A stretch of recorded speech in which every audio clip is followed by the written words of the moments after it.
Hello student, class 7th maths का question paper है 25-26 session के लिए। तो ये आपका PT2 भी है एंड फाइनल एग्जाम के लिए भी इंपॉर्टेंट है, तो इसे अच्छी तरह से प्रैक्टिस करना है आपको।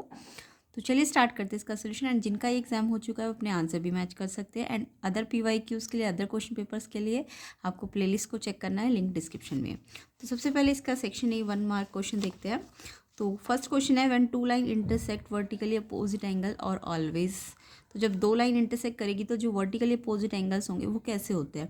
वो 180 होते हैं, इक्वल होते हैं, सप्लीमेंट्री होते हैं कि एक्यूट होते हैं। तो आपने वर्टिकली अपोजिट एंगल के बारे में पढ़ा होगा। कैसे बनते हैं वर्टिकली अपोजिट? जब दो लाइन ऐसे क्रॉस करेगी, ये AB एक लाइन है, ये CD एक लाइन है। तो जब दो लाइन ऐसे क्रॉस कर दी है, ठीक है, तो यहाँ पे जो ये क्रॉस वाला पॉइंट होता है, यहाँ पे ये वाला एंगल इसके इक्वल होता है, ठीक है।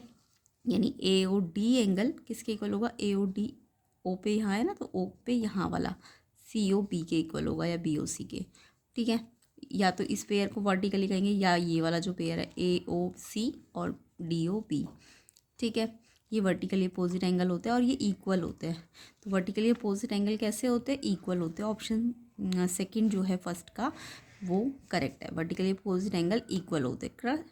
तो आपको पेयर भी पता चल गया वर्टिकली अपोजिट के, इसके साथ ये वाला एंगल एंड यहाँ वाला एंगल इसके बराबर होता है। नेक्स्ट क्वेश्चन पे आते हैं।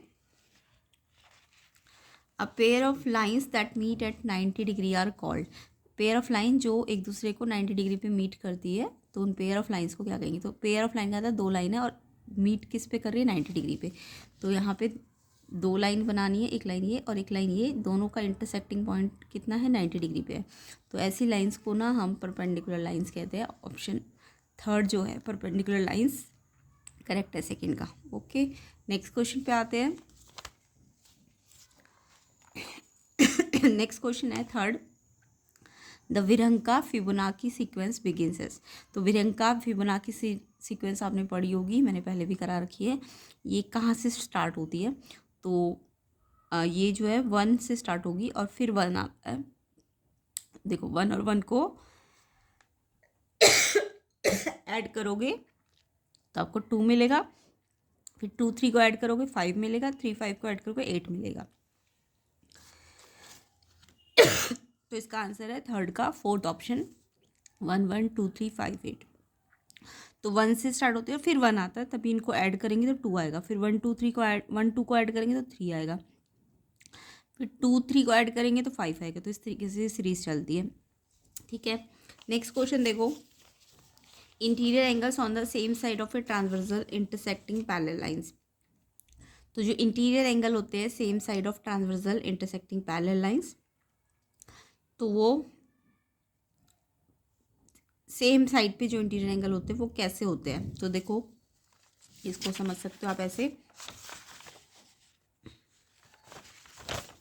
क्वेश्चन 4 है ना।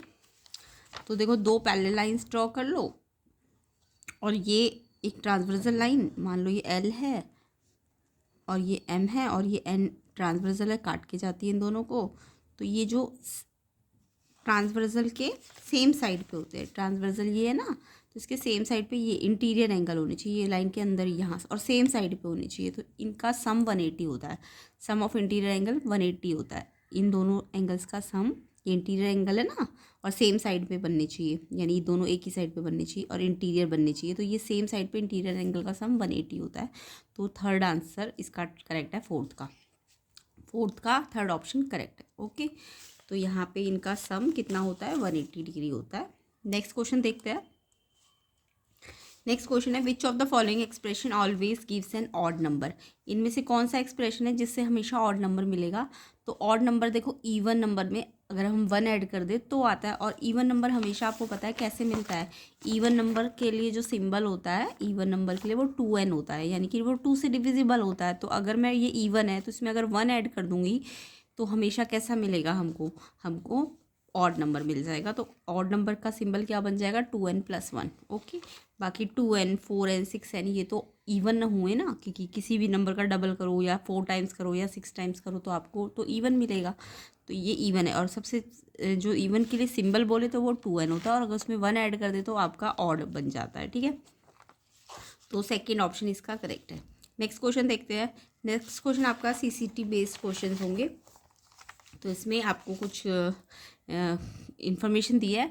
लकपा है वो ऑड नंबर 1 कॉइन के लिए है, ऑड नंबर 5 रुपीज़ कॉइन उसके पास, मतलब लकपा के पास ऑड नंबर 1 रुपीज़ कॉइन के है, 5 रुपीज़ कॉइन भी उसके पास ऑड नंबर में ही है, और 10 रुपीज़ कॉइन उसके पास इवन नंबर पे है। ठीक है, अब उसने उसका कैलकुलेशन किया तो उसका टोटल 205 आ रहा है। तो ये आपका बताया लकपा के पास इतने इतने ऑड नंबर्स है, कुछ इवन नंबर्स के कॉइन है, और उसका टोटल 205 है। अब आपका क्वेश्चन है, इसमें क्वेश्चन है the value contributed bye 1 rupees coin. तो जो वैल्यू है 1 रुपीज़ कॉइन की वो कितनी होगी। तो लकपा के अकॉर्डिंग तो 1 रुपीज़ कॉइन उसके पास ऑड क्वांटिटी में थे, बट यहाँ तो इवन क्वांटिटी बोल दिया ना, तो आपको इवन क्वांटिटी के हिसाब से निकालना है। लकपा के पास ऑड नंबर में थे, बट यहाँ पे इवन क्वांटिटी बोली है, तो 1 रुपीज़ के कॉइन आपको इवन क्वांटिटी में लेने पड़ेंगे। तो लाइक मैं अगर 1 रुपीज़ का कॉइन 2 लेती हूँ, इवन मतलब 2 4 6 होता है ना, इवन क्या होता है 2 4 6, तो 1 रुपीज़ का कॉइन अगर टू क्वांटिटी में लिया तो 2 आ जाएगा आंसर। और 1 रुपीज़ का कॉइन अगर 4 लिया, यानी इवन में लेना है आपको, 1 रुपीज़ कॉइन को इवन में लो, तो किसी भी इवन पे लोगे तो आंसर इवन ही तो मिलेगा। जैसे 6 पे लो 1 रुपीज़ कॉइन को, तो 1 को आप अगर इवन के साथ लोगे तो आपको आंसर भी इवन ही मिलता है। तो आंसर क्या है इसका, इवन। ठीक है, तो आंसर है second option even. Next question देखिए, नेक्स्ट क्वेश्चन है एडिंग 2 ऑड वैल्यूज गिव्स। अगर आप 2 ऑड वैल्यू को ऐड करते हो तो क्या मिलता है, पेरिटी आपने सीखी होगी। अगर मैं 2 ऑड को प्लस करती हूँ, ऑड को ऑड के साथ प्लस करती हूँ, तो मुझे देखो 3 और 7 दोनों ऑड है ना, और आपको 10 मिला, तो 10 कैसा होता है, इवन। तो ऑड ऑड प्लस करके इवन आंसर देते हैं, तो आंसर क्या होगा, इवन, सेकेंड ऑप्शन।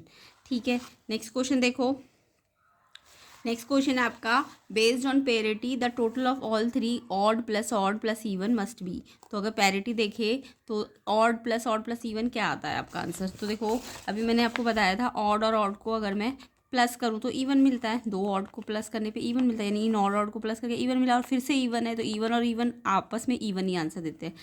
जैसे ये मैंने समझाया था ना, ऑड ऑड इवन आंसर देते हैं। अब ये इवन मान लो 10 मिल गया आपको, और आपने फिर से इसमें इवन जोड़ा तो आपको 12 मिला ना, 12 तो इवन होता है ना, तो यानी कि ऑड ऑड इवन, और फिर इवन में फिर से इवन ऐड करोगे तो इवन ही मिलेगा। तो आंसर इसका भी इवन ही हो जाएगा, सी ऑप्शन का भी सेकेंड ऑप्शन इवन है। नेक्स्ट क्वेश्चन देखो, नेक्स्ट क्वेश्चन है अगर आप इवन प्लस इवन को प्लस करते हो, तो ये तो बहुत ही सिंपल है, इवन इवन को जोड़ने पे इवन ही मिलेगा, है ना। नेक्स्ट क्वेश्चन देखिए, ई part the value contributed by 5 rupees coin odd quantity में लेना है ऑलवेज। तो 5 रुपीज़ को ऑड नंबर में लो, तो 5 रुपीज़ कॉइन को ऑड नंबर मतलब 1 3 5 टाइम्स है ना, तो 5 को 1 से मल्टीप्लाई करो 5 आया, 5 को 3 से मल्टीप्लाई करो 15, यानी ऑड से अगर मैं ऑड क्वांटिटी से 5 रुपीज़ को मल्टीप्लाई कर रही हूँ तो मुझे आंसर ऑड ही तो मिल रहा है। 5 15 कैसा होता है, ऑड होता है, तो इसका आंसर सेकेंड ऑड ऑप्शन आ जाएगा, ई का सेकेंड ऑड है। ठीक है, नेक्स्ट क्वेश्चन पे आते हैं। अब आपका सेक्शन बी है, तो यहाँ पे आपको ये फिगर दी हुई है और आपको angle mark in the figure, ये आई एंगल जो है ना ये फाइंड करना है। तो यहाँ पे आपको देखो ये एरो का मतलब क्या होता है, ये एरो इस एरो के साथ है ना, इस लाइन के साथ, तो ये लाइन दोनों पैरेलल है, एरो का मतलब पैरेलल लाइन है, ये वाली लाइन इसके साथ पैरेलल बना रही है। ठीक है, तो यहाँ पे ये लाइन पैरेलल बना रही है, तो इसको मैं साइड में अगर अलग से करूँ, ये लाइन इसके साथ पैरेलल है, तो ये ट्रांसवर्सल मानी जाएगी, ये वाली ट्रांसवर्सल। तो 2 पैरेलल को अगर ट्रांसवर्सल काट के जाए तो ये वाला एंगल जो है ये इसके बराबर होना चाहिए, अल्टरनेट इंटीरियर है ना, 2 पैरेलल लाइन है और ये ट्रांसवर्सल है, तो इस ट्रांसवर्सल से इस पैरेलल तक और इस ट्रांसवर्सल से इस पैरेलल तक, तो ये दोनों कैसे एंगल है, ये इधर बन रहा है, ये इधर बन रहा है, और लाइन के अंदर बन रहा है, तो अल्टरनेट इंटीरियर एंगल होते हैं। तो ये जो आई एंगल है ये यहीं पे बन रहा था ना, और ये वाला इधर लाइन, ये देखो पैरेलल लाइन के इधर से इस ट्रांसवर्सल तक और इसी ट्रांसवर्सल से इस पैरेलल तक, तो ये 54 वाला एंगल बन रहा है आई के साथ अल्टरनेट, तो आई 54 आ जाएगा अल्टरनेट इंटीरियर एंगल से। ओके, क्योंकि लाइंस क्या है, पैरेलल है, तो इसको मैंने नेमिंग दे दी ABCD के पैरेलल है, तो ये जो अल्टरनेट इंटीरियर बन रहा है ये आई का 54 के साथ बन रहा है। ठीक है, तो आई 54 आ जाएगा। नेक्स्ट है ये आपको सॉल्व करना है UT TA TAT। तो यहाँ पे आपको दिख रहा है कि यहाँ पे जो T और A है वापस T मिल रहा है, तो वैसे तो आप यहाँ पे कुछ भी रख सकते थे, 2 0 तो 2 ही मिलेगा, है ना, 1 0 तो 1 ही मिलेगा, 5 0 तो 5 मिलेगा, तो ये तो किसी के साथ भी हो सकता है। यस, ऑब्वियसली हमें यहाँ पे ये 0 ज़रूर यहाँ ये 0 रखना पड़ेगा, क्योंकि यहाँ A वापस यहाँ पे 0 आ रहा है ना, तो ये 0 तब आएगा, मतलब A अगर वापस वहीं पे चाहिए तो आपको मतलब इन दोनों में से अगर वापस प्लस में अगर सेम आंसर चाहिए तो आपको एक जगह तो ज़ीरो लेना पड़ेगा। अब वो ज़ीरो आप यहाँ भी ले सकते थे, यहाँ भी ले सकते थे, लेकिन हमने ज़ीरो यहीं क्यों लिया, क्योंकि ये वापस ए यहाँ पे भी मिल रहा है हमें, है ना, तो इसलिए हमने यहाँ ज़ीरो लिया। तो 1 0 1, देखो ये कंडीशन हो रही है सॉल्व। एंड अगर यहाँ पे भी वापस ज़ीरो चाहिए और ये मेरे को T1 मिला है, तो ऑब्वियसली ये यहाँ तो 1 होगा, तो यहाँ कितना आना चाहिए ताकि ये 10 मतलब ये T प्लस A, देखो मेरा क्या बना, T बना। तो मैं यहाँ पे, क्योंकि वापस यहाँ भी T चाहिए, तो सबसे अच्छा ऑप्शन है कि ये 1 होगा, ये 0 होगा, ये 1 होगा। तो अब ये T1 और A 0, तो जहाँ T है वहाँ 1 रख दिया, जहाँ A है वहाँ 0 रख दिया। तो ये देखो ये वाला सॉल्यूशन हो जाएगा इसका। ठीक है, तो ऐसे करके आप बना के देखो तो आपके बन जाएंगे। ठीक है, नेक्स्ट देखो।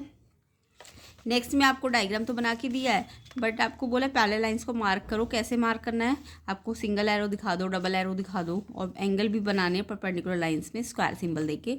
तो ये तो सिंपल है। पैरेलल लाइन कौन कौन सी आपको दिख रही है इसमें, देखो ये वाली पैरेलल लाइन इसके साथ दिख रही है ना, ये पैरेलल लाइन इसके साथ है, तो इसमें मैंने सिंगल एरो लगाया, तो इस पर भी सिंगल एरो। ऐसी ये वाली पैरेलल लाइन किसके साथ बन रही है, इसके साथ बन रही है, तो इस पर डबल एरो लगाया, तो इस पर भी डबल एरो।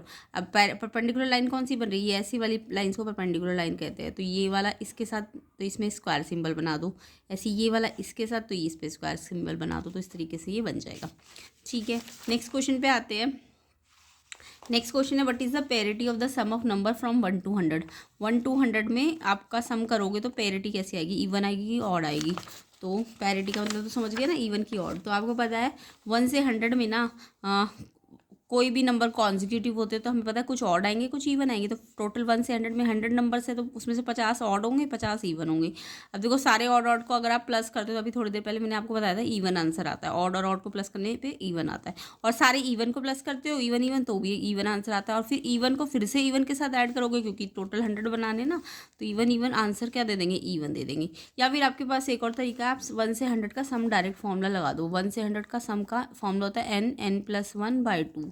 ठीक है, एन आपके पास कितने हैं, 1 से 100 में 100 है ना, बस शर्त होती है ये कॉन्जिक्यूटिव होनी चाहिए। 1 से स्टार्ट होंगे 100 तक, तो 1 से स्टार्ट होनी चाहिए और कॉन्जिक्यूटिव होनी चाहिए। तो ये सम का आप फॉर्मूला लगा सकते हो। तो n 100 है, और फिर से 100 + 1 101 हो जाएगा, अपॉन में 2 से ये कट जाएगा। तो ये आंसर देखो 50 और 101 को जब मल्टीप्लाई करोगे ना, तो इतना सम आ जाएगा। तो ये इवन ही तो आ रहा है, तो आप सम का फॉर्मूला भी याद कर सकते हो। अदरवाइज ये पैरिटी वाला रूल लगा सकते हो। तो आंसर क्या आएगा, इवन आएगा। नेक्स्ट क्वेश्चन देखो। नेक्स्ट क्वेश्चन है, इन्होंने बोला है ये फिगर है, इसमें ये नहीं बोला क्वेश्चन में कि पैरेलल लाइंस है, चेक करना है क्या ये पैरेलल है। आपको एंगल ए 120 दिया हुआ है और एंगल एफ 70 दिया है। तो पैरेलल लाइन चेक करने के लिए या तो आप कॉरस्पॉन्डिंग एंगल निकाल के देखो, इक्वल आने चाहिए, या अल्टरनेट इक्वल आने चाहिए। तो अगर ये एफ 70 है, तो इसके अल्टरनेट कौन सा है, डी है ना, डी भी कितना आना चाहिए, 70 आना चाहिए, है ना। तो हम डी को ना क्या करेंगे, इसके डी निकाल लेंगे और फिर डी को चेक करेंगे अल्टरनेट के अकॉर्डिंग कि क्या ये इसके इक्वल आ रहा है कि नहीं आ रहा है। तो डी कितना है, डी निकालने के लिए लीनियर पेयर लगा दो ए और डी में। तो हमने क्या किया, ए और डी में ना लीनियर पेयर लगाया। ठीक है, लीनियर पेयर का मतलब समझते हो, एक लाइन में दो एंगल का सम 180 होता है। तो ये लाइन लीनियर पेयर से 180, तो ए आपका 120 तो दिया ही हुआ है। डी आप चेक करो, निकाल के देखो, डी निकालना है तो 180 के इक्वल रखो, डी यहीं रहेगा, 120 वहाँ जाके माइनस हो जाएगा, तो डी की वैल्यू 60 आ गई। अब ये डी 60 है, जबकि एफ तो 70 है, तो D not equal to F, क्योंकि एफ तो 70 है। तो डी और एफ नहीं इक्वल है, तो ये अल्टरनेट इंटीरियर नहीं आ रहे इक्वल, क्योंकि अल्टरनेट होते हैं ना ये, बट ये इक्वल नहीं आ रहे हैं, तो इसलिए ये लाइन एल एम के पैरेलल नहीं होगी। या फिर आप इस तरीके से भी कर सकते थे, एफ को ना एंगल ए कॉरस्पॉन्डिंग से किसके बराबर होना चाहिए, ई के बराबर होना चाहिए। तो अगर ये 120, तो ये भी अगर 120 आ गया, तो इट मीन्स कॉरस्पॉन्डिंग इक्वल हो जाएंगे। तो आप चेक करो, ई निकालने के लिए पहले लीनियर लगा दो, ई और एफ में 180, तो एफ 70, तो ई आ जाएगा 180 - 70 110। तो ई क्या नहीं आ रहा, ई 120 नहीं आ रहा, यानी कॉरस्पॉन्डिंग एंगल्स इक्वल नहीं है, नॉट इक्वल। तो आप ऐसे भी कर सकते थे, तो इसलिए लाइन्स क्या नहीं है पैरेलल। तो आप चाहे ऐसे कर लो चाहे ऐसे कर लो, ठीक है। तो इस तरीके से हम ये क्वेश्चन कर सकते हैं। नेक्स्ट देखिए, नेक्स्ट क्वेश्चन, तो ये लाइंस पैरेलल नहीं है। सेक्शन सी का क्वेश्चन देखेंगे, यहाँ पे भी देखो एरो डले हुए हैं, तो यानी ये दोनों लाइन पैरेलल है। तो एक्स और ए मिसिंग है, और आपको फाइंड करना है, ए फाइंड करना है क्वेश्चन में, फाइंड द ए। तो यहाँ पे बहुत ही सिंपल सा क्वेश्चन है, तो आपको दिख रहा है ना ये लाइन इस लाइन के पैरेलल है, तो अगर ये पैरेलल लाइन को मैं अलग से ड्रॉ करूँ और मुझे दिख रहा है ये ट्रांसवर्सल लाइन है ये वाली, तो ये पैरेलल लाइन के और ये ट्रांसवर्सल है, तो इस ट्रांसवर्सल से इस पैरेलल तक और इस ट्रांसवर्सल से इस पैरेलल तक ये दोनों एंगल कैसे है, ये दोनों डिफरेंट अंदर है लाइन के बट साइड अपोजिट है, तो ये अल्टरनेट इंटीरियर होता है। ये कैसे एंगल होता है, अल्टरनेट इंटीरियर। तो अगर ये दोनों बराबर है तो अगर मैं एक्स निकाल लूँ तो ए भी निकल जाएगा, है ना। तो ए एक्स के बराबर है, ये तो मुझे पता है अल्टरनेट, बट एक्स निकालना पड़ेगा। तो एक्स देखो कहाँ बन रहा है, ये एक्स ना इस लाइन पे बन रहा है। इस लाइन में 3 एंगल बन रहे हैं, एक ये एक ये एक ये, तो इन तीनों का जो सम है वो 180 होगा, ठीक है। तो 67 प्लस एक्स, ये बॉक्स का मतलब 90 होता है, तो 67 प्लस एक्स प्लस 90 और लाइन है तो 180, तो यहाँ लिख देना लाइन है ये, ठीक है। तो एक्स निकल जाएगा यहाँ से, इन दोनों को पहले प्लस करो, 67 90 को 157 और फिर एक्स निकालना है तो इसको वहाँ जाके माइनस करो, तो ये 180 माइनस 157 23 आ गया। और क्योंकि एक्स ए अल्टरनेट बना रहे हैं इंटीरियर, अल्टरनेट इंटीरियर, तो एक्स ए के ही बराबर, तो ए भी 23 डिग्री आ जाएगा क्योंकि लाइंस कैसी है, पैरेलल है। ओके, तो यहाँ पे ये क्वेश्चन भी सॉल्व होता है। नेक्स्ट क्वेश्चन देखो, 2 कॉन्जिक्यूटिव नंबर्स है फिर का सीक्वेंस में 987 और 1597 और आपको बोला नेक्स्ट 2 नंबर क्या होगा सीक्वेंस में, इसके बाद 2 नंबर और इससे पहले वाले भी 2 नंबर, यानी कि आपको इन ये 2 नंबर तो आपको दिए हुए 987 1597, इसके नेक्स्ट वाले 2 भी निकालने हैं और इससे प्रीवियस 2 भी निकालने हैं आपको। तो आपको वृहंका सीरीज में मैंने अभी थोड़ी देर पहले बताया था कि ये वाला नंबर कैसे आएगा, जब इन दोनों को ऐड किया होगा। ये हमें गिवन है ना, तो इन दोनों को ऐड करूँगी तो ये मिला होगा, तो 987 में 1597 को ऐड किया तो 2584 मिला होगा। और फिर ये कैसे आएगा, जब इन दोनों को ऐड करूँगी, यानी कि इसको निकालना है तो इन दोनों को ऐड करो तो ये आएगा, और फिर इन दोनों को ऐड करोगे तो ये आएगा, तो इन दोनों को ऐड करो तो ये ऐड किया तो ये आपका 4181 आ जाएगा। ऐसे प्रीवियस निकालने हैं, तो अब प्रीवियस निकालने के लिए ये वाला प्रीवियस निकालना है, तो अगर ये वाले ऐड करके आ रहे हैं तो अब इन दोनों से ये वाला कैसे आएगा, जब इसमें से इसको माइनस कर दोगे, तो इसमें से प्रीवियस निकालना है तो इसमें से इसको माइनस करो तो ये 610 आ जाएगा। फिर ये वाला निकालने के लिए अब इसमें से इसको माइनस करो, यानी प्रीवियस निकालने हैं तो माइनस करो, ठीक है। अगर प्रीवियस निकालने तो माइनस करना, ठीक है। और अगर इस ये 2 यानी ये 2 दिए ना आपको, अगर इसके इधर वाले निकालने तो इनको जोड़ो, फिर इन दोनों को जोड़ो, और प्रीवियस निकालने तो इसमें से इसको माइनस करो, फिर इसमें से इसको माइनस करो, तो ये आ जाएगा, तो ये नंबर्स आ जाएंगे, ठीक है।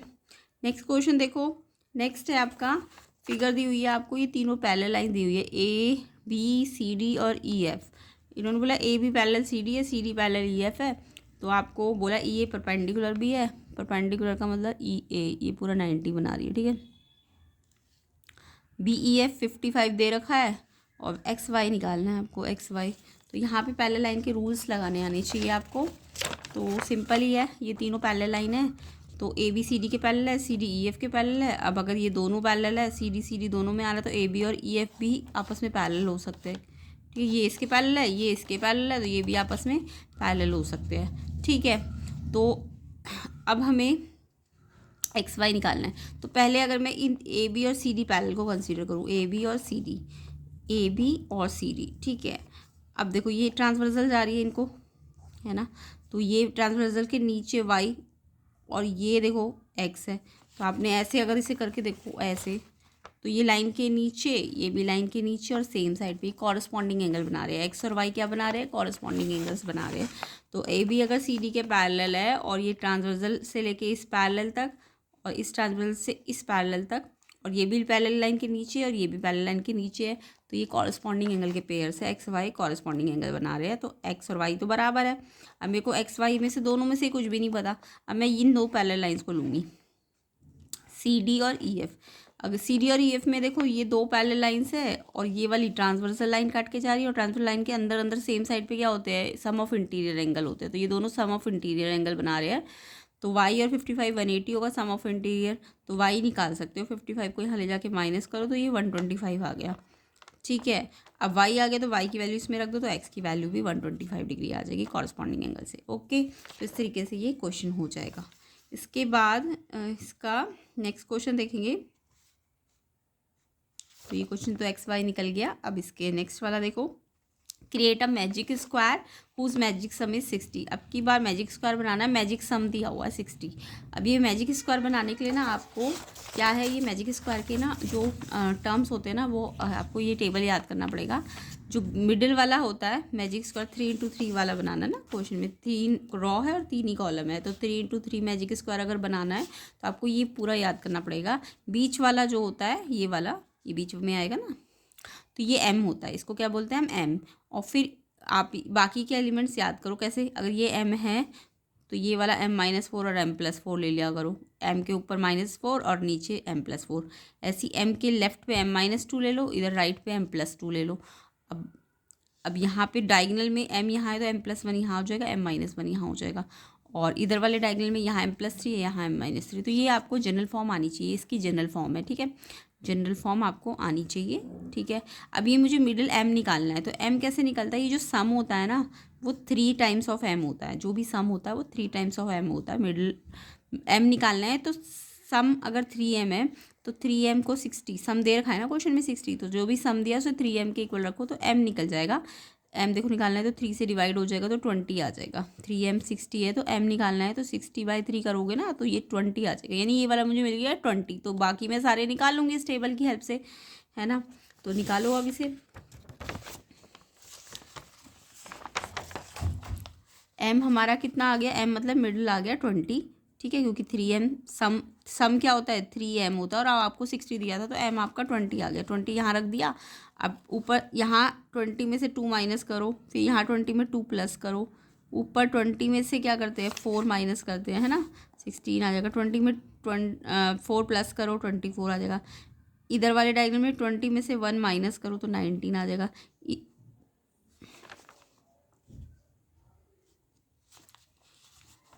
नहीं, इधर तो प्लस करेंगे ना, 21 आ जाएगा, इधर इधर क्या आ जाएगा 21 आ जाएगा, और इधर 19 आ जाएगा, और 20 में 3 प्लस करो 23 आ जाएगा, 20 में 3 माइनस करो 17 आ जाएगा।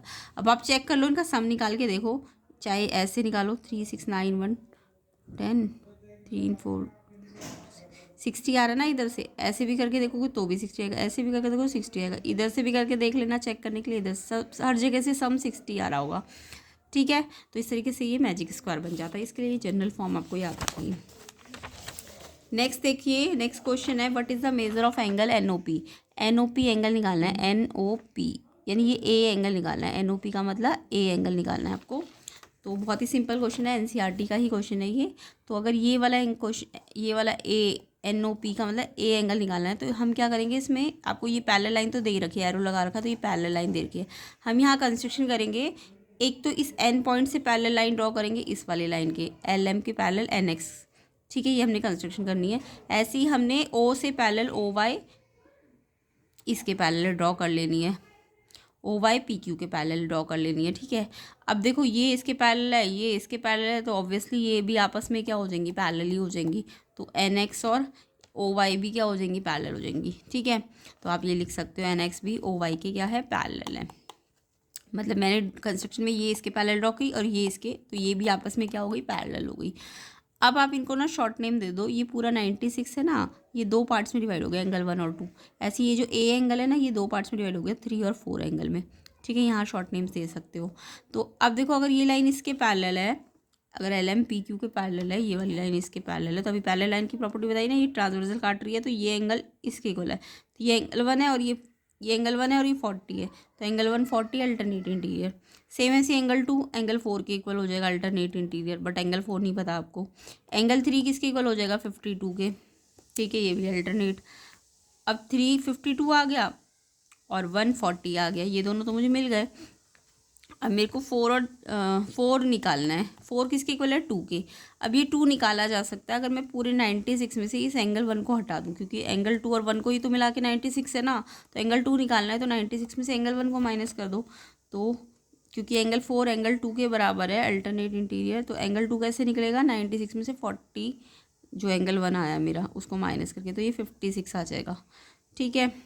और फिर एंगल 2 4 के इक्वल और एंगल 3 52 के इक्वल, और ये जो ए बना है 3 और 4 से मिला के बना हुआ है ना, तो 3 + 4 कर दोगे तो 52 + 56, ये आपका 108 डिग्री आ जाएगा। तो इस तरीके से आपको ये क्वेश्चन करना है। नेक्स्ट क्वेश्चन नंबर 12 है, आइडेंटिफाई करना है स्टेटमेंट ट्रू है कि फॉल्स। तो expression 4m-1 always give odd number. 4m-1 हमेशा ऑड नंबर देगा। देखो 4 टाइम्स ऑफ m तो इवन होगा, क्योंकि 4 टाइम्स किसी का भी करोगे तो इवन मिलेगा, है ना। 4 इवन है तो 4 टाइम्स करोगे तो इवन मिलेगा, और 1 माइनस करोगे या प्लस करोगे तो ऑड मिलेगा। यस, बिल्कुल ठीक है। तो 4m-1 हमेशा कैसा आएगा, ऑड आएगा, क्योंकि 4 इवन है ना, इवन का किसी भी से मल्टीप्लाई करोगे तो इवन ही मिलेगा। तो 4m तो इवन है, और उसमें से एक प्लस या माइनस करोगे तो वो ऑड मिलता है, तो ये ट्रू है। ठीक है, तो ये कैसा मिलेगा आपको, ऑड मिलेगा। नेक्स्ट क्वेश्चन है all even number can be express as 6j-4। क्या सारे इवन नंबर आप 6j-4 में कर सकते हो?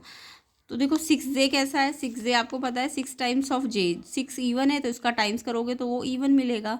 अब इवन में से आपने इवन को ही माइनस किया, और इवन है ना, तो जब इवन में से इवन को माइनस करते हो तो आपको तो क्या मिलता है, आपको जैसे इवन क्या है 8 है, उसमें से 6 को माइनस करोगे 2, बट 6 टाइम्स है ना, 6 टाइम्स 6 1 जा 6, 6 2 जा 12, 6 3 जा 18। बट इवन नंबर को हम इसमें एक्सप्रेस नहीं कर सकते हैं। इवन नंबर को एक्सप्रेस करने के लिए ना, मैंने आपको बताया था 2m करते हैं, एक्सप्रेशन उसका 2m होता है। तो 6j-4 तो उसका एक्सप्रेशन होता ही नहीं है, तो इसलिए ये फॉल्स है। ठीक है, इवन नंबर का एक्सप्रेशन 2m होता है। नेक्स्ट क्वेश्चन देखो, both expression 2p+1 2q-1 odd number. Yes, 2p और 2q इवन होते हैं, क्योंकि तो उसमें से +-1 करोगे तो ट्रू ऑड ही मिलेगा आपको, है ना। 2p और 2q क्या होता है, इवन, और उसमें से +1 और -1 करते हैं, ये बताया था अभी मैंने, तो ऑड मिल जाएगा, बिल्कुल ठीक है। द एक्सप्रेशन 2f+3 इवन भी दे सकता है, ऑड भी दे सकता है। 2f+3 2 टाइम्स ऑफ f तो इवन है, इवन में 3 ऐड करते हो तो ऑड मिलेगा। ये बोल रहा है इवन ऑड दोनों मिलेगा, तो ये फॉल्स है आपका। ठीक है, नेक्स्ट क्वेश्चन देखिए। नेक्स्ट क्वेश्चन भी डायग्राम बेस्ड है। ये 2 लाइन पैरेलल एरो लगा है ना इसमें, तो ये दोनों लाइन पैरेलल है। अब इसमें आपको ये 3 एंगल निकालने हैं, GEH, ये वाला GEH, HEF और FVD, ये 3 एंगल निकालने हैं। तो ये 3 एंगल निकालने हैं, तो ये 78 और ये 45 दिया है आपको। तो यहाँ पे डायग्राम को अगर आप ध्यान से देखो तो ये दोनों लाइन पैरेलल है। अब मैं इस डायग्राम को अलग अलग करती हूँ, पहले इस 45 वाले को लूँ। ये ट्रांसवर्सल ये वाली पे बन रहा है ना, ये वाला इस ट्रांसवर्सल पे बन रहा है, तो ये 45 ये वाला है, तो ये लाइन पैरेलल है अगर, तो ये 45 कॉरस्पॉन्डिंग 45 ये वाला भी बनेगा, कॉरस्पॉन्डिंग एंगल 45 के साथ ये वाला 45 बन रहा होगा, क्योंकि ये इस ट्रांसवर्सल से पैरेलल, तो इसी ट्रांसवर्सल से पैरेलल, ये भी लाइन के ऊपर, ये भी लाइन के ऊपर, तो ये आपकी कॉरस्पॉन्डिंग एंगल है। शॉर्ट नेम दे दो, एंगल 2 दे दो इसको, तो एंगल 2 45 बन जाएगा कॉरस्पॉन्डिंग एंगल। ठीक है, सेम ऐसी अब इन दोनों को कंसीडर करो। अब कि यार ये वाली ट्रांसवर्सल कंसीडर करो, तो ये 78 ऊपर बन रहा है लाइन के, तो ये भी लाइन के ऊपर, ये इसको शॉर्ट नो नेम दो 1, तो एंगल 1 78 के बराबर हो जाएगा। ठीक है, कॉरस्पॉन्डिंग एंगल। अब मुझे तो ये तीनों निकालने नीचे वाले, तो ये देखो ये क्रॉस कर रही है ना ये लाइन, मैंने अभी बताया था आपको, जब भी 2 लाइन क्रॉस करती है तो एंगल 1 तो इस वाले के बराबर हो जाएगा, एंगल 2 ये वर्टिकली अपोजिट इसके बराबर हो जाएगा, और अगर 3 निकाल दे तो ये इसके बराबर हो जाएगा। तो वर्टिकली अपोजिट से आप ये तीनों निकाल सकते हो। अगर ये तीनों पता चल गया, ये 2 तो पता चल गया, तीसरा निकाल लो, लाइन एंगल प्रॉपर्टी लगा दो। 1 2 3 तीनों का सम 180 है, लाइन में है ना तीनों, तो 1 2 3 180 लाइन प्रॉपर्टी, 178 आ गया, 2 भी आ गया 45, 3 एंगल निकल गया 180 से। इन दोनों को माइनस करके तो पहले से प्लस करो, 8 5 13 8 4 12, 123 को माइनस करो 57, तो ये 1 2 3 निकल गए, बट हमें 1 2 3 नहीं निकालने, आपको ये नीचे वाले निकालने हैं। तो सिंपल है, अभी मैंने बताया ना वर्टिकली अपोजिट बन रहा है, 3 वर्टिकली इसके साथ बना रहा है, इसका नाम है HEF, तो HEF 57 आ जाएगा। एंड 1 वर्टिकली देखो ये वाला वर्टिकली इस वाले के साथ बन रहा है FED या DEF के साथ, तो ये 78 आ जाएगा DEF। और 2 वाला किसके साथ बन रहा है, 2 वाला इसके साथ बन रहा है, तो GEH आपका 45 आ जाएगा, वर्टिकली अपोजिट एंगल्स। ठीक है, तो इस तरीके से ये तीनों एंगल्स आ जाएंगे आपके। तो यहाँ पे हमारा ये क्वेश्चन पेपर सॉल्व होता है। तो आई होप आपको ये अच्छी तरह समझ भी आया होगा। बहुत अच्छी तरह से प्रैक्टिस करनी है, और पेपर्स की प्रैक्टिस करना चाहते हो तो लिंक डिस्क्रिप्शन में प्लेलिस्ट का, तो आप चेक कर लेना। तो इस क्वेश्चन पेपर को भी आपको अच्छी तरह से प्रैक्टिस करना है, जो कि आपके फाइनल के लिए बहुत इंपॉर्टेंट है। तो आई होप सारे बच्चे प्रैक्टिस करेंगे, एंड प्लेलिस्ट को भी ज़रूर प्रैक्टिस करेंगे। वीडियो को ज़्यादा से ज़्यादा शेयर कर दो, लाइक कर दो, एंड चैनल में नए हो तो चैनल को सब्सक्राइब ज़रूर करना, और इंपॉर्टेंट क्वेश्चन पेपर्स भी आपको यहाँ पे सॉल्यूशन मिल जाएंगे। तो प्लेलिस्ट को ज़रूर चेक कर लेना, लिंक डिस्क्रिप्शन में है।